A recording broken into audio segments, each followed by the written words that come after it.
In today's video, let me show you how to use Gemini Advanced for free. So if you want to try out the advanced version or the premium version of Gemini, in this video, let me show you how you can do it for free.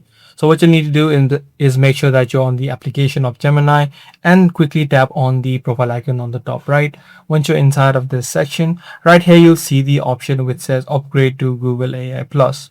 Now there are three plans that you can choose from, but not all of those three plans give you a free version. So if you scroll down, you'll need to select the middle one, which is the Google AI Pro. Right here, as you can see, it says $0 per month. So you can start a free trial and try to see how it works and try to use Gemini for free for 1 month and see how you like it. So you can see all of these features that are available on this exact plan. So you can just tap on Get Google AI Pro, tap on Agree, and you'll be taken to the section where you can add in your debit or credit cards.